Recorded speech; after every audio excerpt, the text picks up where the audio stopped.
环球大战线深入世界最前线，全球各地的观众朋友，大家好，我是叶思敏，祝观众朋友新年快乐。今天在过年期间，我们节目没有休息哦，展开的是过年特别节目的录影。那么我们要来讨论许多的国际时事。今天先一开始欢迎我们的嘉宾，首先欢迎前成功级舰长黄镇辉舰长，主持人、各位观众，大家好。时事评论员王尚志上志哥，思敏好，观众朋友大家好。淡江大学财经系教授聂建中老师，思敏，大家新年快乐，马年行大运。好，观众朋友，今天节目一开始，赶快来先关心，在今天的一整集的节目当中，我们要特别来回顾，包括在去年还有在今年整体的经济表现。我们今天会分非常多的层面来一一剖析。首先，现在要来关心到的就是有关于美债的问题。美债现在出现了失速列车，会否拖垮美国呢？今天我们会一起来做关心。好，过去10年大家会买美国公债，都会认为说它是非常安全的一个避险的工具，一直代表的就是美元霸权，但是这个神话是否从去年开始可以说是正式的破功呢？我们先来看到一些统计数据，是来自于这个美元神话是否破功的一些支撑。去年5月的时候，可以看到穆迪它直接下调了美国的主权信评，美债直接痛失了它的3A 原本的地位。那么债务现在总额美债已经冲破了36兆美元，光是利息的支出首度就突破了1兆美元大关，并且我们看到在民主党跟共和党两党的恶斗当中，去年我们特别观察到美国政府关门，创下了史上最长天期，达到了43天，导致经济是一度的停摆。华尔街日报这边特别也做了一个示警，一向都是比较挺华府的，但是华尔街日报这一回说，2025年就是美债光环消散的一年了。好，我们来看到这些美银的首席策略师他怎么给投资的建议。他说呢，再来下半场的时候，2020年代下半场投资原则，他认为只有一个，就是除了债券之外，你什么都可以买。他特别提到了30年期的美债价格已经腰斩了，包括直接影响到日本的公债重挫幅度高达45%，这不是短期的修正，他认为就是长期债券的一个大熊市的一个发展。另外，我们看到历史学家他也回顾了一些从历史上面来看一个国家未来的前景，特别提到任何大国，如果你在你的国债利息上面支出是高于你在国防上的支出的话，代表未来它的伟大地位其实不会维持的太久，真的是这样子吗？我们要请教上志哥怎么看今年美债2026年的整体发展，会不会成为拖垮美国的一根稻草？特别回顾到会不会重演当初西罗马还有奥图曼帝国债务压垮霸权这样子的一个现象发生吗？我想美债长久以来，过去来讲是全世界当中最稳定的东西，但是在2025年出现了大的波动。那么这个波动也不是突然性的。首先，美国债务或美国政府的债务，严格来说是在美国所有的这个经济结构里头，它是一个心脏。因为一个国家政府它到底欠了多少钱，这个债务本身还不还得起，它当然是一个国家政府运作的最核心的部分。那么过去来说，为什么过去的美债也都欠啊？那因为全世界把这个美国，我们知道美国作为一个霸权的体现，就来自于特别是它的金融货币。那核心无论是美元作为全世界的一个通行的货币的标准，然后包括美国股市吸收了全世界所有的资金在华尔街在投资或炒作，而这里头汇集到政府的心脏其实就是美债。所以过去美债来讲，除非美国倒了，这个国家亡了，否则这个美国的这个美债当中，它还是一个存在的一个最核心的价值。因此，美债虽然是美国欠了这么多的债务，但它是全世界的所有其他的国家买它的美债，而且作为一个不会倒、应该不会倒的国家，所以长久以来，那么这个作为可以投资，而且有利息。因此，美债本身的利息长久以来都是我们在观察，包括美国经济或全球经济动荡的指标。2025年就出现动荡了。首先我们知道，2025年是所有前几年，包括中国在内，甚至连美国最友好的日本，包括欧盟，都开始减持，还有沙地阿拉伯、沙特都开始减持国债、美债。那么在2025年减持的比例是加速的。而且川普就任之后呢，对于整个美国政府的这个怎么用这个政府，它可以说是波澜壮阔的，所以使得大家对于美国政府的这个稳定性跟安定性来讲，大家有所畏惧。因此，美债就使得我们刚刚强调的，过去来说长期的，比如说5年、10年的这个长期的殖利率，它利息都是很稳定、偏低的。但是呢，没想到大家对于美国5年后的债务、10年后债务，觉得风险很大、很害怕，所以都抛了。所以因此变成是那怎么办呢？只好提高利率。所以我们每次看到长期的这个殖利率如果偏高的时候，就表示这个东西，包括我们最近日债也是哈，日本的这个货币债务也是一样，国家债务也是，大家就觉得不想持有。那所以市场上只好抬高利息让大家来买。那我想2026年这件事情，它影响性是如何？我认为还是在看美国政府哈，因为我们都知道现在美国这种明尼苏达州的这种内部的这种碰撞，也让美国社会也进入了逼近内战的这样子的不安。那么包括现在美国的这些债务问题，还是不断的在川普政府的即使收了关税，还是不断的加深哈。但是美债究竟会不会一个非常大的黑天鹅，会对全世界影响？我想，如果要做的话，还是要出现一个所谓完美风暴。是我们知道，其实，在经济当中来讲，美元、美股以及美债当中，它的联动性很高。前面说美元是全世界的货币，前阵子贬得一塌糊涂，可是川普一句话又升起来了，所以这个动荡性其实并没有不好，只是说也表示这个不稳定。美债后面持续不稳定，还来自于会不会有更多国家继续在抛售美债，而且美股本身一旦接下来像 AI 的这个泡沫空头，真正的在2026年，因为很多人说会发生，如果一旦发生，它的联动性也确实会使得美债本身的不稳定加剧，而他们互相牵扯。一旦美债在美国政府的信用以及跟全世界的国际外交关系，大家都失去对于川普政府的信心，我们最近在达沃斯论坛看到的话，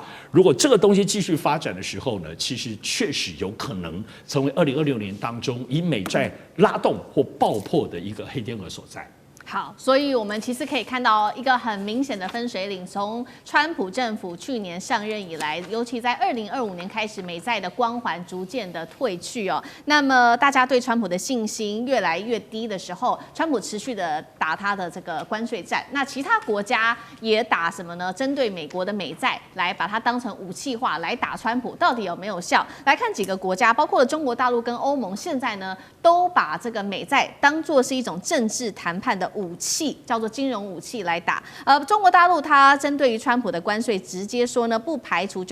大陆会来抛售美债。欧盟也说了，传出因为呢，川普在介入在乌克兰的问题，还有格陵兰的问题，所以欧盟现在威胁要抛售高达73兆美元的美国国债，逼华府回到谈判桌，有没有用啊？舰长怎么看？首先，大家要知道，如果现在发生战争了，台湾海峡发生战争，你手上有一大堆新台币，问你要转投资什么？依据过去的经验，第一个是黄金，可是黄金我先告诉你没有利息，第二重的要命，身上很难放，所以我跟你讲，大部分人其实会依据过去的经验去买美金，因为美金毕竟还是这个全世界最值得大家相信的一个货币，不然你投资别的，你心里会七上八下的。然后美债有多好，你知道吧？现在美国30年期的这个殖利率的那个债啊，它今天我查是4.9%的利率，意思是说每年到年底它给你4.9%。如果我们央行投资了1000亿美金，到年底这个美国就会给他49亿美金的利息。然后他在国内呢，他有这些钱，对不对？他给他放，因为他是靠国内收来的钱嘛，国内的钱存在央行的，央行给他多少利息？2%不到。它最长的利息是大概3年的，大概只有1.7、1.8、1.9。我这样讲好了，这两个差的是大概3%。所以我央行什么事都不做，我买1000亿美金买美国的国债，我一年基本上躺在那里就赚30亿美金，就是1000亿台币，大概是这样。你说好不好赚？那当然就是你要问这个美债到底稳不稳的这个问题。那当然，今天刚上次课有讲这个黑天鹅，我觉得现在是有一只黑天鹅，你要小心的就是啊。当大家觉得心情不稳的时候，都怀疑的时候，有一个东西一定涨价，那个就叫黄金，因为黄金是全世界人类最原始、大家最信任的货币，所以当大家心里在怀疑的时候，金价一定涨。那你知道最近金价涨得不得了，所以如果我能够在过年的年初的时候给你一个建议，请你今年操作股市哦，你一定要谨小为慎。因为当黄金一直在涨，那代表整个全世界，因为这个金价不是我决定，不是你决定，全世界对这个东西是有一点怀疑的。那至于你说这个各国为什么有的卖有的买呢？这跟各国的这个情况不一样。好比说中国有这么多，它现在还有6000多亿啊，这个美债，因为它随时美国就把它当做一个武器来威胁它，所以他觉得这是一个受威胁的东西。那像什么英国啦、日本啦，它跟它绑在一起的，它怎么能卖呢？那至于你说这个美债会不会变成金融武器哦？当然它是一种金融武器，但这种金融武器类似核弹。什么叫做类似核弹？当你用的时候哦，基本上第一个你自己受伤。我举个最简单的，中国大陆现在有这么多，有6000多亿，我不顾一切我给它卖掉，好不好？卖掉之后，这个跌下来，谁第一个倒霉？我卖的人自己啊，因为你卖完之后，你知不知道日本可能买啊，英国可能买？为什么他们跟它是绑在一起的？你以为是日本跟英国支持美国吗？不是，因为我们的利益共同体，因为日本有全球最高的1.2兆，英国有8000多亿，你就知道他们绑在一起。我不是支持美国，因为我们的利益在一起，所以你卖，你第一个受损失，我可能不会卖，所以这个东西就是一个很难讲的。好，所以我们看到，因为在川普政府的这个执政之下，现在看起来整体来说，不管是美元跟美债都已经失去了过去最辉煌时候的信任。那新任的未来，如果川普选了这个联准会主席，能不能救美元跟美债呢？等一下，请聂老师来带我们看。因为现在目前为止呢，川普已经利用了他的这个自己私人的方式哦，去开除了联准会的理事跟库克，包括了联准会的主席鲍尔也被启动了刑事调查。那鲍尔非常的愤怒，他就说他这一次会遭到刑事起诉，纯粹是因为他没有按照总统的偏好来做行事。那么今年1月底，大家知道就是川普提名的这一位是 Kevin Warsh， 他接掌了联准会。确实，现在大家认为说这个是不是一个政治指令，而不是联准会不再独立了？所以可以看到美股、美债都跌，那美元也同步转弱。Kevin Warsh 能够改变现在美元跟美债大家对他的不信任感吗？还是他会追随川普的意思？老师怎么看 ？OK， 我觉得鲍威尔生气难过当然是其来有自啦，但是你要知道，你这个人如果不够智慧，你就会可能碰到这样的遭遇。我觉得你看川普这个人，你就是要忠心嘛，你就是要听话嘛，你不听话不忠心，你一直在保持你的这个公正超然立场。他当然要欲加之罪，何患无辞呢？告诉你说，你装潢的，我盖的 building 都算是你的，我就是要告你。你知道他现在很惨。但重点是，他是一个算某个角叫老实人，那以学经背景不一定输于他这个川普提名的 Warsh， 但是我跟你讲 ，Warsh 假设提名经过他要经过参议院通过嘛，他是1月30号提名的，他如果上来的话，你觉得 Warsh 跟 Powell 有什么差异？我觉得是灵活度。我跟各位报告一下，我们今天时间非常短暂，如果你要我来分析 Warsh 这个人跟川普的关系以及他未来的走向，还有看他历史为什么川普会选他，而从某个角度，川普不该找他的，为什么？他叫做鹰派，他被定义叫鹰派。鹰派是 contractionary 的 monetary policy， 是紧缩货币政策的人。谁？川普不是要降息吗？不是要 expansionary 吗？不是要扩张性的货币政策吗？那为什么要这样呢？我跟你讲，各位要解读经济学会有点学理啊。这个已经55岁的1977年出生这个人，当然他大学其实也不是读经，他是读公共政策。然后他后来他是 Stanford 的，然后到哈佛大学读的也是法律，他跟这个财经有什么关系？有，他毕业之后呢，因为他有旁修一些跟经济相关的，再跟资本市场还有市场这个经济的学，其实对我们来讲，其实那三脚猫的旁听课，可是他进到了实业界。他刚毕业不久，在1995年到2006年的时候，实务在 Morgan Stanley 做过副总VP。讲不好点，有些副总做白金理专的，只是这个玩金钱游戏也没什么，可他够活。然后到2006年，他当然就进到了 Fed。你要知道，在 Fed 的时候，他可以到后来他又回去到2018，但重点2011就下来了。你知道为什么？因为大家不爽，因为他反当时的 QE2， 这个是一个重点。为什么？大家还记得吗？金融海啸 QE1 在什么时候？在2008年12月时候丢出了1.725兆，第二次的 QE 在2010年的11月6号到是2011年的6月8个月每次750亿乘以8是6000亿，加起来是2.325兆。当 QE3的400亿和 QE4 的450加起来850亿，在2013丢了1年，总那时候就是外债务就冲出 QE 就冲出债券多了3-4兆。我现在一个重点，他为什么要反？奇怪了，不是要救市场吗？那时候是欧债危机，第一次是救金融海，第二次是救欧债危机。他反的原因是因为他发现通膨起来了。虽然当时不消费，因为这通膨是一个问题。他说你只要丢这样的货币供给增加，你知道我们货币让这个钱流出来有2个，一个降息是这个管价的货币政策，还有一个是那个降准创造货币供给，这是管量的货币政策哦。当然 QE 属于非传统的货币政策。好，那现在重点你会把通膨拉高，因此我不赞成这样那 QE2 好，他退场了，被人家讲他是鹰派，其实不是，各位要去了解他主要的目的是不要通膨。其实他发言2021不讲去年的发言，我觉得川普有看到，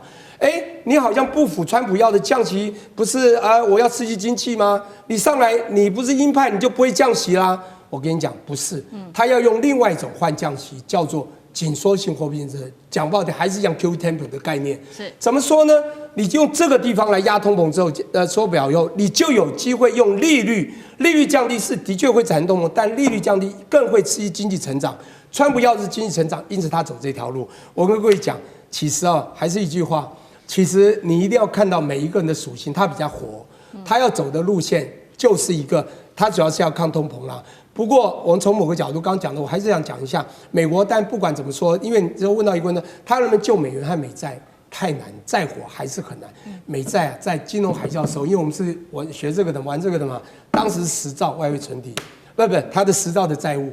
现在已经36到38%到40，减4倍，短短的7年4倍这个17年4倍，请问这国家怎么了？怎么救？那么容易吗？最重要就是你的 credibility 信誉丧失。重点watch就是最重视就是 credibility， 你去爬文就知道，这个人学的是因为你有信用你才能发债，美国就是因为他信用发债才有今天可以一直印钞。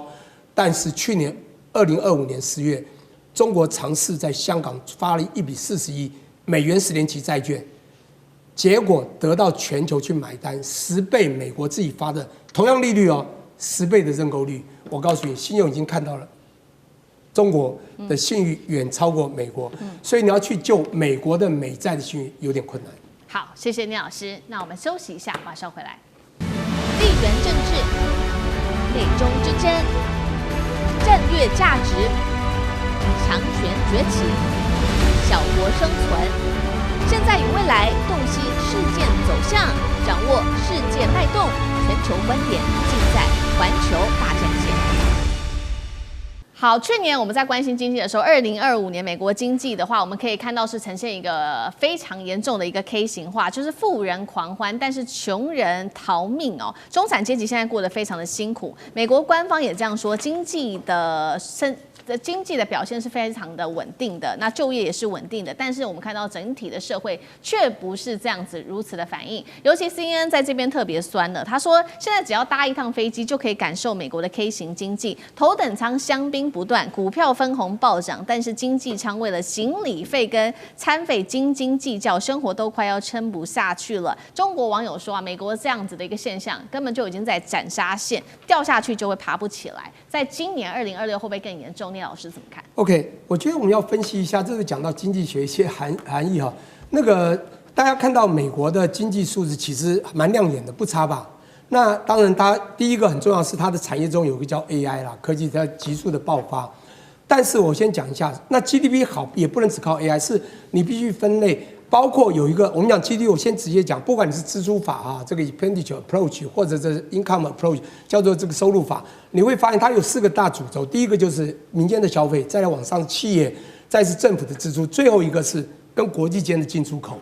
因为关税的确有让它的进口会减缓变少，它出口反而会大家要买单嘛，所以这个是在里面加了不少分，使得 GDP 增高。那第二个就是产业中 AI 的产业真的提高非常多，还有制造业的确在川普的 MAGA 的大力作为之下，我不管它未来会不会成功，其实它困难机会不大，很难呐。好，因为它基础设施、人才、技术都有一些问题，但是它不断的，因为它的霸权的地位还在，拉进去之后的确增加，可以有一个重点叫做 C 的部分 consumption。这是民间的 private sector， 就是民间的消费，你会发现呢，出现一个大问题。看到整个国家很亮眼往上冲，可是人民并不有钱哦。那这 GDP 在人民的消费反而弱减哦。如果你有美国朋友，就会知道。你知道，我上个礼拜才一个美国小孩，他说日本人做，我跟他交朋友，我带他去洗温泉，聊天呐、啊，当永远一直跟他聊美国现在状况，因为我去年有去，今年没有去。他每个人都很讨厌川普，他说因为川普让他们很没钱。我当时就讲到零元购的问题，他这都真的，因为太多人越来越多没钱，反正你只要大胆你就进去，因为他不会抓你。那当然，现在你要买任何东西，只要不知道多少钱以下，他们都是用玻璃挡住锁着，然后那个店员都是拿着不让你拿去，因为每一样都要防，因为他只要开场你就可以拿，拿了不给钱就走，不犯法。所以他说现在已经到达这样一个地步，也就是我们过去叫 M 型有没有？大家都生活还可以，反正是穷人富人，他现在要 K 型一个，什么是 K 呢？大家 M 是这样有没有 ？K 型是这样，往上的还继续往上，往下的继续往下。K 型最明显的往上的人是谁？就川普那一集团的人，他现在炒比特币，光这些集团，他马上可以帮他财富剧增很多。这些财富剧增到，你知道，就像你不管说28法则也好，现在变成以前可能我们要均富有没有？它就越拉越巨，所以呢，你就越拉越差，所以就会产生了 K 型往上的一直往上，往下的一直往下。所以我觉得这问题在川普执政之下。表象的美国好像经济是有成长，但是我觉得他们内化内地里的经济是出问题的。这个两极化可能会造成美国未来经济，其实在未来崩盘会更恶化。更严峻，是两极化越来越严重。那这边现在也说了一个真正的数据，是来自于彭博做的财富揭露，说全球500强的这些富豪当中是大富豪哦，他们的这些财产的增加率已经高达了43%，其中只集中在当中的8个人。那穷人包括年轻人等等，则是不敢生小孩等等。舰长怎么看？首先，大家可能认为这个 K 型化就是一个社会里面，它整个的经济发展出现了一个往上。一个往下，而且一直往这样走下去，那最直接就是贫富差距越来越大，让人感觉到好像这是资本主义这一个失败。其实这不是资本主义的失败，因为资本主义从来没有保证过共同富裕，而他所做的事情就第一个，资本的自由流通，这是一个；第二个，他主要在创新呐，就能够获得回报。记住，创新就能获得回报，资本主义的自由流通。以现在的美国的状况，包含台湾状况，你会发现，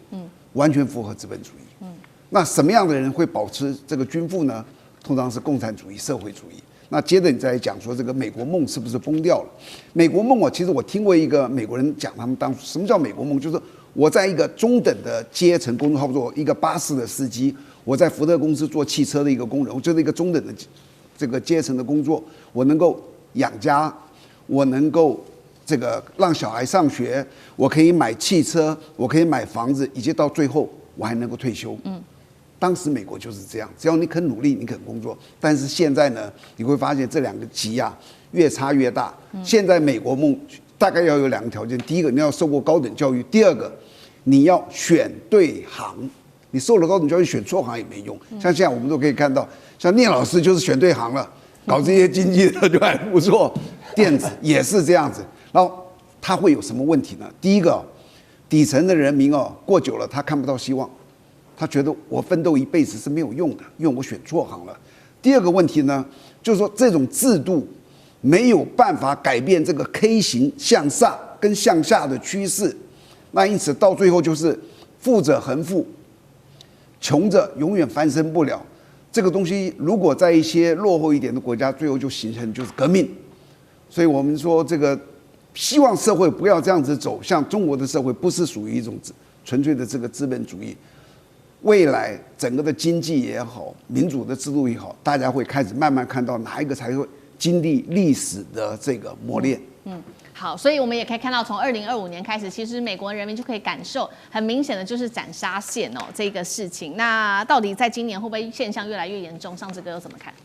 斩杀线这些词在2025年应该是最独特的。他原来是个网红，而且是中国大陆在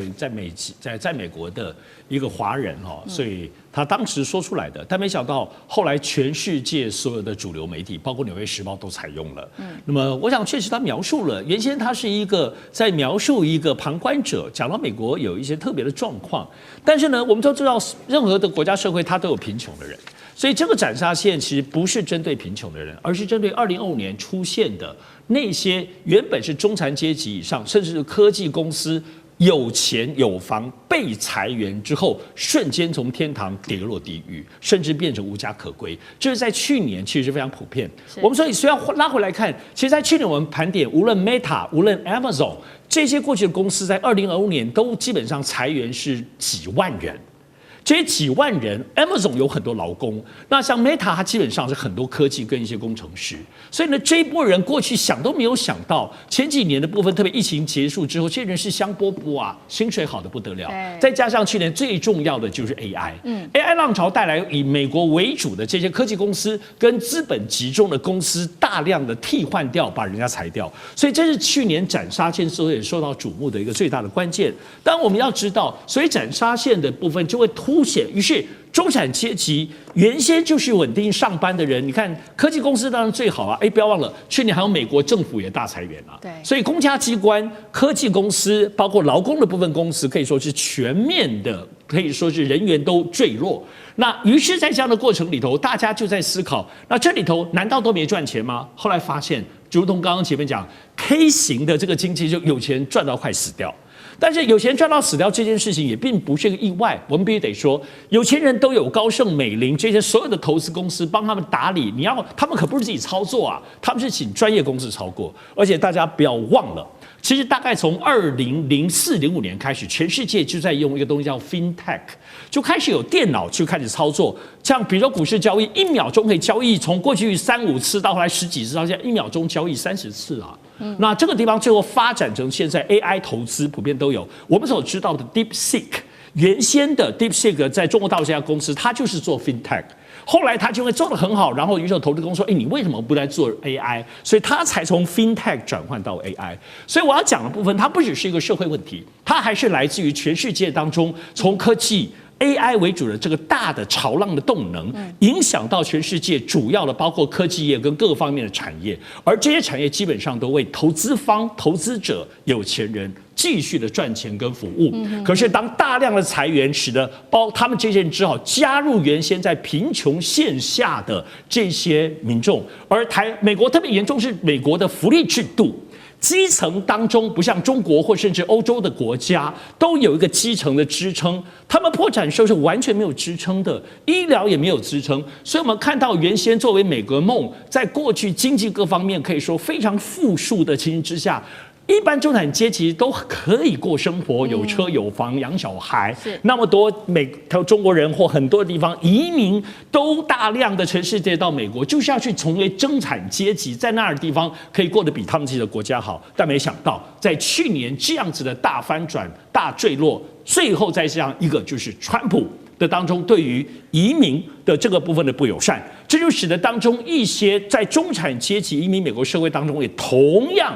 可以说是妻离子散，包括要离开，所以这部分美国的巨大的混乱，你可以看，仿佛云端上的这些有钱人、科技公司依然还是赚得盆满钵满，但在云端以下就全面的坍塌了。好，谢谢尚志哥，那我们休息一下，马上回来。地缘政治、内中之争、战略价值、强权崛起、小国生存。现在与未来，洞悉事件走向，掌握世界脉动，全球观点尽在环球大战线。好，今天过年特别节目，我们也要特别来聊，就是在川普一整年的关税围堵之下，到底有没有效？现在看起来好像整体来说评估是失效的吗？尤其是针对中国大陆的围堵，反倒激出了中国大陆的外贸在最新的一个数据统计，在去年是破兆美元的，创下了新高。那么当中有一些关键的经济引擎，等一下我们都会一起的来掌握。好，先来看到说2025年刚刚聊了，美国的经济社会呈现了一个 K 型化的社会，但是中国大陆走出了在经济上不一样的路。川普的关税政策之下没有打趴中国大陆，没有想到2025年反倒是中国大陆它的这个贸易顺差高达了1.05兆美元，特别是针对了东协国家，它的出口反而是创下了新高，年增幅高达了7.4%。针对欧盟国家也有8.4%的一个年增幅，拉丁美洲更是高达了7.4%，当中最多的就是对于非洲的出口成长的幅度高达25%。关键的主导3个引擎当中，我们也来看到，除了电动车之外，比亚迪看到在2025销量超越特斯拉，登上全球电动车宝座，更是在全球汽车销量首次超过日本。第二个就是它的动力电池表现也非常的好，中国大陆电池厂商全球市占率高达了68%，宁德时代跟比亚迪稳居世界前2。工业机器人，不管是在搬运的机器人跟焊接机器人等等，在海外的基建跟交通的建设上面都可以大显身手，去年出口增幅更是达到60%。为什么中国大陆可以在去年有这么好的一个贸易表现？但另一方面体现的就是说，中国大陆出口好，但是内需是否仍然还没有完全的复苏呢？聂老师怎么看？没有错，现在其实中国的内卷非常严重。这个其实，在2013年巴厘岛的一个 APEC 会议呢，习近平刚上任的时候呢，我记得那时候10月8号在巴厘岛，他就讲出了一个重要的话。那一天呢，奥巴马没有去，在2013年。为什么没去？因为美国 shut down 政府关门，这时候全部围绕习近平问了一个问题，说中国现在经济起来真是快啊，你有什么未来打算？不要这样子看我们有很多的问题。8个字啊，他用那个翻成中文，产能过剩，需求下滑，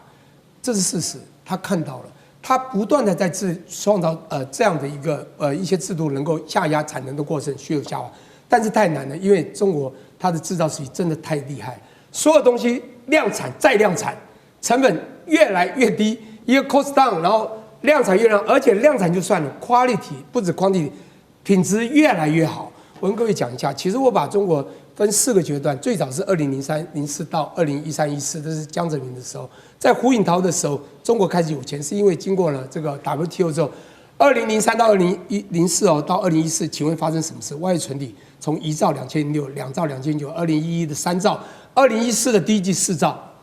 有钱人是鬼推磨，这个重点来了。习近平上来的时候，2013到2023、24，整个中国出现了3个大的反转。第一个，成了基建狂魔，在技术面太强了。第二个呢，科技不断的领先。我讲的2014就开始丢大经济一起计划，2019 2期，2023 3期，不断扎经济计划，完全看准了未来科技的发展，科技领先。第3个就是经济的奔发。那经济奔发当带动了这部分，这3样东西。然后他们走出了国际，开始走“一带一路”等等。我跟各位说明一下，为什么中国能够在这么内卷还能够复活，在川普这样的压制还能够这么的这个屹立不摇？原因很简单，因为刚刚讲有财务面、非财务面的，包括这个我们讲财务经济的奔发呀，这个基建狂魔，还有科技的领先之后，建立了很多海外关系。“一带一路”走出去之后，非洲也好，东协各国也好，甚至现在量产之后的无人机、机器人、电动车之后，欧洲也好。各个地方都需要中国的成本低，品质好，然后当然也量产的这个东西，当然会被告倾销了。这时候你会发觉，它奠定一个很重要的扎实的国际关系。川普用关税压他就开始转换方向，转到哪里？开始走到这些国家，因为不管怎么说，它的量也好，质也好，成本又低，别人会买单。他也因为这种国际关系，让他在各个地方把他的出口反而上升。反而让这个川普跌破眼镜。2025年，他突破1兆，成为有史以来中国出口最高的一年。这就是中国它很特别的地方。因此，我觉得中国的内卷，大家一定要了解，它的确发生，因为的确产能过剩需求下滑，也竞争太强烈。但是他们在国际的关系，因为世界还是需要东西，中国制造的东西好，它又是大家需要的东西，因此它一样有一定的销路。反而川普现在才开始要做制造业，将来要卖到哪里都不知道，他只能先维持他自己而已。所以未来啊，这个此消彼长，大家都应该看得很清楚了。好，所以我们看到2025年它的中国大陆的贸易顺差创下了1兆美元新高。刚刚讲了几个关键引擎嘛，电动车、动力电池跟工业机器人，到底相比日韩跟欧美，它的优势又在哪里？像这个怎么看？我想中国大陆在最近，大家全世界都已经看到中国大陆的这10几年来的这个发展建设。那么终于来到一个非常强悍跟强势的状态。那么在2026年初，连续已经有超过你可以说6国到8国各方面的这种欧美国家的领袖都前去跟中国部分。那我想这个部分凸显出一个很特别，因为现在放眼看见全中国，我们讲国力这件事情，先从军事来看。军事的部分，像中国大陆的这个军事能力，都认为已经可以跟美国应齐风大家可以互相抗争了。那么来看经济的力量跟包括基础建设，有很多东西现在包括，甚至我们在网络上，中国大陆连城市建设、高铁等等的美食、便宜的民生物价，基本上对比的全世界，包括欧美国家来讲，最近是中国的文化对外输出，既然是靠这种硬邦邦的东西，还不要说是这些什么短视频啊，这些也都是这个形式，也都在输出。所以，我们其实回过头来看，为什么能够这么强？我想就一个原因，中国大陆是国家计划经济。每5年，中国大陆长久以来就每5年做国家计划，可是这些东西是由国家主导，而且有国企去带动民企，所以所有的一切，甚至你都觉得并不见得是为了赚钱。所有的这些我们看到的基础建设，在其他的国家都是民间企业做的，甚至是民间赚钱，可能是特权在赚钱。可中国大陆不是，而国家经济的部分是各省都得做，包括 GDP 也好，乃至于现在我们知道过去来讲，中国大陆是因为房地产的问题跟金融挂钩在一起，泡沫化对整个国家经济非常严重，全世界看衰，说他们完蛋了，说他们已经要垮了，讲了10几年。可是这个我想最大的转折就是，确实是在“12.5”，也就是2011年开始那时期，因为“12.5”出现的就是刚刚其实思明提到的，包括新能源。包括电动车，所有的这一切，其实我自己也是，我自己就是在2010年底看到中国大陆这个新能源这个蛮有意思的，所以我2011年就去香港帮李嘉诚先生投资的新能源电动车工作，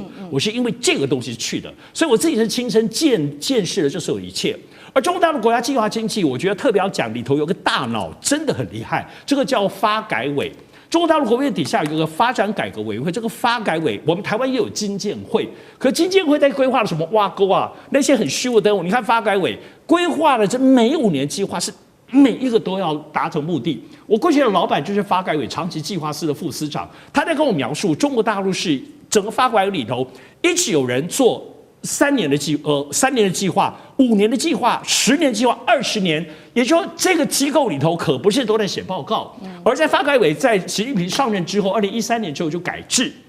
他们没有长期计划司，出现这个东西很厉害，叫做体制改革司。就是他们是一边执行，一边在修正它的体制，他们还有发展战略跟经济运行的评估，所以这些很精密的规划设计，由14亿人口当中最好的经济头脑投入这个国家建设计划，10多年下来，15年到现在2025年、26年，我们就看到了这样子的结果。当然，这还是在习近平上任之后所发生的。所以我想这部分还是一个综合的一个魄力，以及国家整体的机器往前推动美国、欧洲相形见绌。好，中国大陆整体的这个经济规划之下，我们刚刚特别也看到了许多产业的崛起。那其实美国要担心的，不只是刚刚我们讲的非常多是在科技产业上面的崛起，另外就是这个跟军民两用的战略物资有关的，就是无人机跟机器人了。美国原本要进的大疆无人机，现在也不能进，因为它恐怕还是太需要。那美国自己做得出来吗？2026年有没有机会？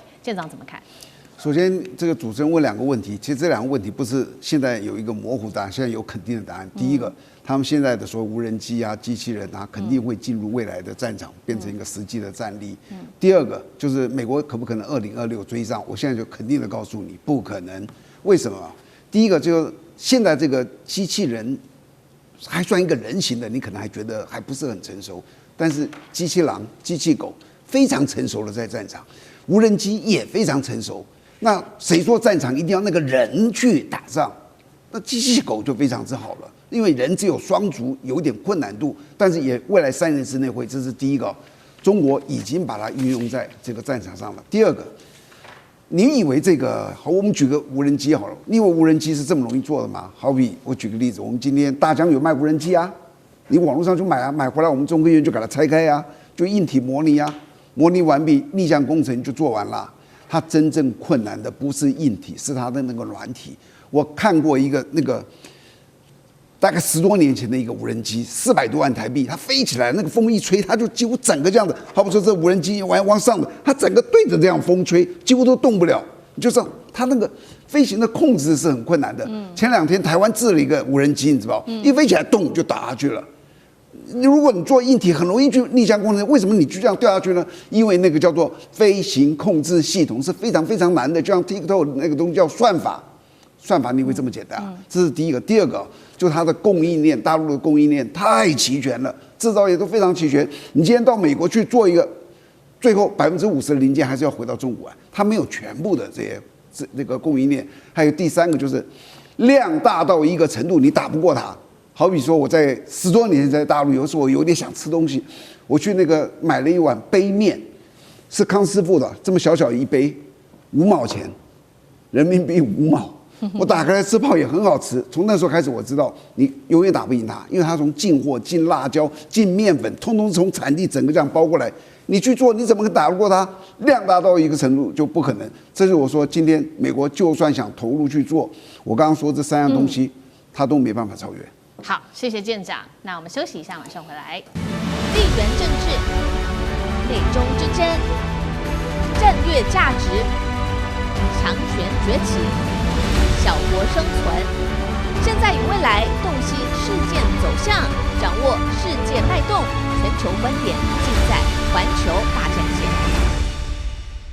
接下来2026我们还会关注到的就是中美之间的 AI 终局之战，华为有没有可能3年内超越辉达？今天一起来做关心。2025年，美国感到威胁的就是华为了，它突然间呢就是彻底的崛起，让美国跟五角大厦都感到非常的不安。华为在过去1年做了非常多的事情，等一下我们会一起的来看，即使是在美国的封锁之下，它还是放话说3年内它可以追上辉达。凭借的3大优势，带观众朋友来看，它每一年都出新产品哦。这个辉达包括它出了这个升腾950啊、960等等，然后一直到970不同的3代晶片。再来就是它在它的算力的利用率上大幅提升了70%。那么它也发展出完成它的 AI 的模型训练，发布新一代的图像生成模型，也就是 GLM Image 等等。所以它喊出的3年内超越辉达，到底有没有可能？上这个怎么看？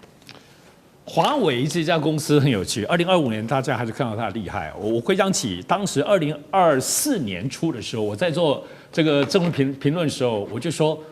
7奈米没问题，哇，所有人都在笑我，包括郑亮兄他们都在笑，不可能不可能，结果果然就做到。在去年2020年，我说5奈米年初的时候没问题，就他说不可能不可能，结果果然还是做到了。华为真的是不是一般的公司啦，因为我去过华为好几次，我知道里面是怎么回事，那些研发，而且华为作为一个全面战争，现在大家拿它跟辉达比，大家不要忘了，辉达只做晶片，而且辉达不是自己做，辉达让台积电做，辉达只是设计跟卖而已，但华为都自己做，而且华为从通讯，华为从半导体，华为连手机现在全部都做。那今年2026年会不会怎么样？我觉得以他们现在的这个迭代的发展，华为来说，我认为3年不会追过辉达，但是会激进追平。因为我们其实，在2025年已经看到华为的厉害之处，单个晶片来比，当然还是输辉达，遥遥输。但是华为有它特别的地方，因为它在晶片跟晶片的通讯之间是用光通讯，因为他们搞通讯的，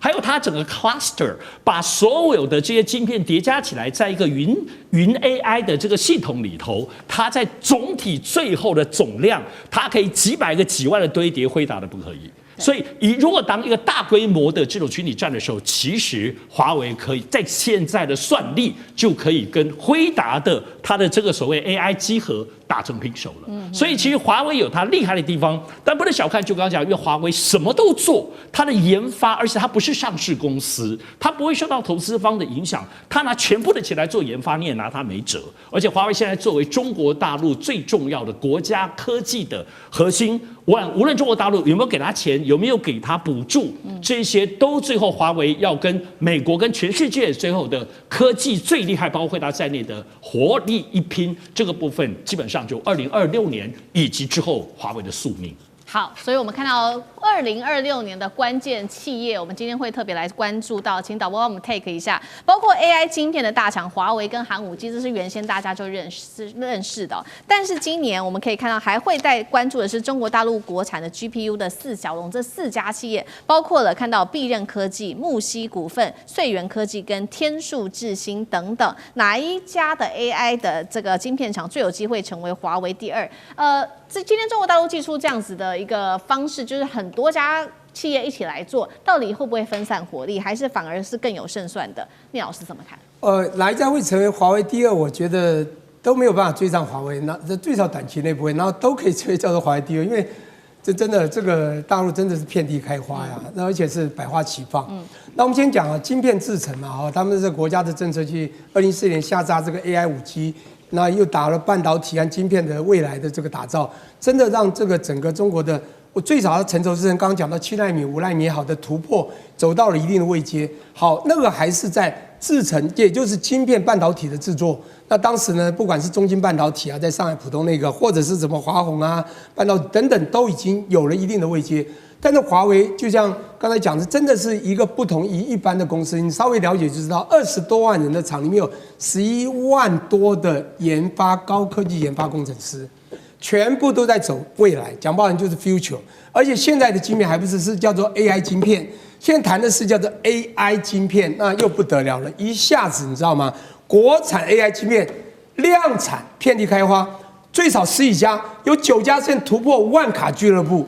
一年卖出1万卡，这一数下去不得了。百度也好，寒武纪也好，木犀也好，天数也好，穗源也好，希望也好，一堆。那你觉得中国在干嘛？这些每一家都在比实力，都在比量、比成本、比它的值。我觉得中国的未来真的很可怕。因此呢，国产 GDP 4小龙这4个每一个你都不可以小觑它，因为大家都在这个整个。应该说啊，这个环境使然啊，整个我们讲我们对岸的 AI 环境已经到达一定的位阶。其实我在10年前就写过一个叫做“强国需要强 AI 孩童教育”去爬文打我名字，我就用了中国把教育从国中小学的改造 AI 课程，然后告诉他说，又写了一篇说，看中国科技的领先来对台湾省思。台湾的前瞻计划在做什么？都在前瞻计划的时候，我说你要知道，这个是环境使然，从教育百年教育使然，整个国家小孩子到甚至生活上的使用都在走 AI， 因此它的厂商都 fit 每一个人的需求，都在走这一块。所以我觉得未来啊，真的中国的未来的不管是哪一型的，因为 AI 还在往前推嘛，因为我们知道我们世界未来就是 AI， 你懂 AI 就有未来。中国我看起来是最有 AI 未来的一个国家。好，那要发展 AI，其实我们也要特别来关注到，其实背后的这个能源电力也很重要，因为现在其实美国也很担心说，中国大陆的电力远远的比美国还要更多更好。这是来自于黄仁勋说的，他说 AI 的终局不是算力，是能源。另外一位是马斯克说的，中国的电力供应是美国的3倍。我们看到美国现在也狂盖它的资料中心，甚至是补上它的电网，但是今年有没有可能真的能够立刻的补上呢？舰长怎么看？其实我们一路说过来，你会发现中国有很多方面都非常厉害，供应链怎么样完整啊，怎么样的电力啦，这个东西发展。我曾经问过一个问题，大家应该去想一下，中国为什么能够这么厉害？就好像我问过一个非常高阶的长官说，为什么北韩这样的国家都可以造潜舰，台湾造不出来？他回答我一句话，觉得大家都可以去想，好，因为我们有美国这个朋友。